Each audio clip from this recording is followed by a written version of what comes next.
Hey guys, Snoopy here. I'm here looking at the Mystic leader, and this is the second leader in the base game of Arcs.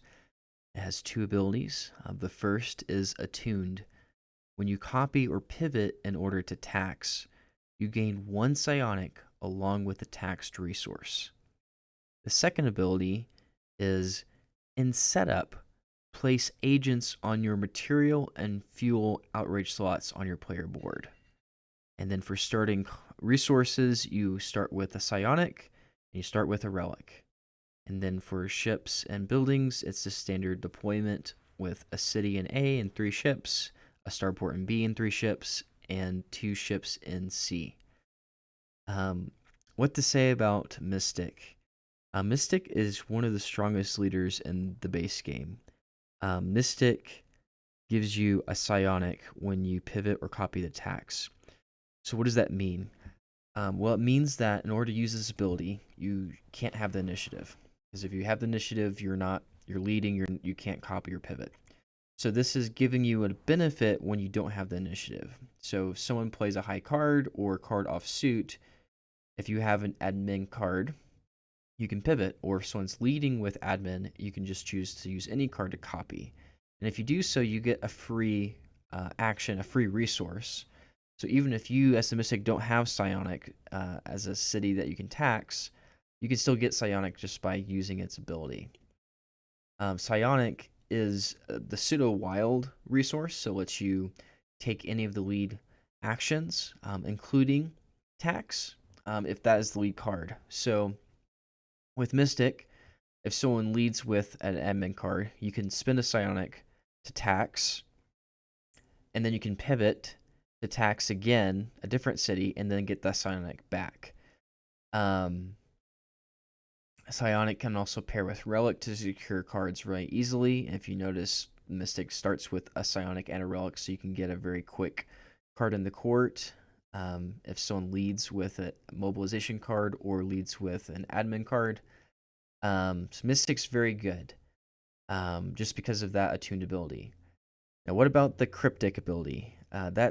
Can be crippling for a newer player, and so we need to talk a little bit about it.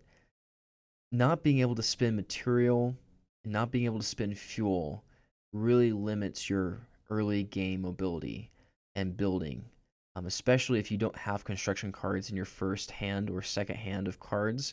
It can be really tricky, and so it's not impossible.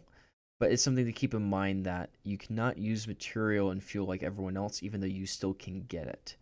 And because of that, where you start can play a factor in that, and just making sure you prioritize copying construction cards and being in positions where you can build a city or starport when needed.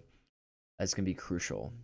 As well as just getting weapon cards that you can discard to add ships to the map may be important for you, because you cannot just spread out and build as quickly as everyone else, because you cannot use material, you cannot use fuel for their actions. Let's look at some lore cards. For lore cards, we got 5 over here. Hidden Harbors and Living Structures are from the base game. The other 3 are from the Leaders in Lore expansion pack. Hidden Harbors, you always build ships fresh. When defending in battle, the attacker cannot collect raid dice if you have a fresh defending starport. This is going to be important for you starting out, because if you can use your psionic to get a lot of guild cards, people are going to come after you. And if you have a lack of mobility to spread out, just building a lot of ships may be the way to go. And if you can just make sure you have starports in the right places, then they can't raid you. They have to destroy your starport, which is very hard without raid dice. And so that's why Hidden Harbors is just a very great lore card in general, but it's really good for Mystic if you're going for a lore card strategy. Tycoon's Charm. Prelude. While Tycoon is declared, you may discard any number of material and fuel to gain one resource for each. This is great for you as the Mystic. Just if you do have material and fuel that you just can't use and you're not going to win Tycoon, you can discard it to gain something else that is more useful. And then important for here, in your Prelude, you may discard this to clear both your material and fuel outrage. So this is a steep cost just to get rid of your lore card, But if you need to in a pinch or at the very beginning of the game, if that's the strategy you want, you can just discard your lore card just to get rid of your negative ability from Mystic. Empath's Bond. While Empath is declared, you may tax any cities and build ships and catapult move with any starports, like they're loyal. You don't take captives, and you build ships damage and blockaded systems. And that just means that the system has more ships from your opponent than you do. So, Empath's Bond, very strong. Empath has to be declared, though. But you can now tax any cities. So now all those cities are available to tax and then get a psionic if you copy or pivot. And then you can build ships at any starport, which is really awesome when you can't spread out and possibly can't build starports. Living structures. Nurture. So as a build action, you can tax a loyal city. Wow. So this now lets you pivot or copy with construction actions because you are pivoting to take the tax action. And this is a crazy lore card with Mystic.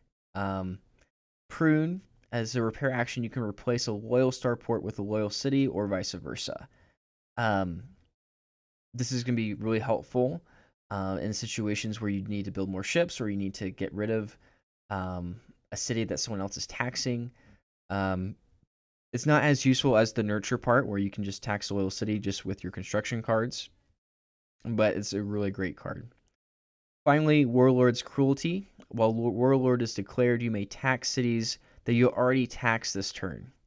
Again, there's a couple of other leaders that you can, when you tax with a pivot or copy, you get another resource. They're all wanting lore cards like Warlord's Cruelty or Living Structures, just because you get to tax multiple times. Same thing with Empath's Bond. Taxing a city multiple times is very, very strong, particularly when you get another resource by pivoting or copying. Okay, so that's the lore cards. Now we're looking at some guild cards, and we have a Vox card here because this is important to talk about as well. We'll talk about the Vox first. Outrage Spreads. When secured, you may choose an outrage type. Each player, even you, must provoke outrage of that type. Discard this card. It's important to note that this is a may, so when you secure it, you can choose just to have no effect. But this is great to cripple your opponents. If you can do this on fuel or material, you already have that outrage. Now everyone else has that too. But if someone else gets this and they use this on Empath, it can really, really hurt you. Or even if they do Relic. So now you have fuel, Relic, and Psionic. And it's fuel, Relic, material. If they use it with Psionic instead, it's still bad. So I would just keep this Vox card in mind. That's something that you definitely want to get or convince people to not hurt you with it. Next is Secret Order. It's a Psionic card, 2 keys. When you declare Keeper or Empath, do not place the 0 marker. As Mystic, you're going to get a lot of Psionics. And in mini-map setups, there may not be cities that are easily taxed because starports are filling up the building slots for Psionic. And so if you're the only one who can get Psionic resources, and then you have this go card, you're going to have 2 to 3, but possibly 4 Psionic icons for that Empath ambition. And so when you declare it, it's going to make it easy for people to play their action cards, but if you have Secret Order, that's not going to happen. So now they're going to have to play a lower card as a copy action or as a pivot action, and then only take 1 action from that. So that's why Secret Order is really good with Mystic. Loyal Keepers. If you provide outrage to keep this card, you may spend any resources as relics. You ignore outrage when spending relics for their prelude action. The main reason for Loyal Keepers is that we're getting a lot of psionics with our pivots and copies, and now we can use whatever we're taxing as a relic to use that combo of a psionic and a relic to get court cards very easily. Loyal Pilots and Loyal Engineers are very similar here. We're looking at these cards just because we have outrage in fuel, we have outrage in material, and this just lets us bypass that. So we can use fuel as that, or we can use our psionic as a fuel when needed. And so these cards are just really helpful at mitigating what our starting setup kind of puts us in. Okay, so those are just the 5 lore cards and 5 guild cards I would think go well with Mystic. Mystic is possibly S tier. I would still probably just keep this in A tier. but Mystic is just very strong. If you don't have a way to copy or pivot, if you don't have a way to mitigate your fuel and material outreach slots, it can be slow going. And if people are outmaneuvering you in the court, then you may just have a really hard time with Mystic. However, just remember that you can easily catch up by just taxing a lot and building up your fleet just through getting guild cards to help you build your ships, like the weapons guild cards. All right, that's all I got today, guys. Hope you have a great day. Thanks. Bye-bye.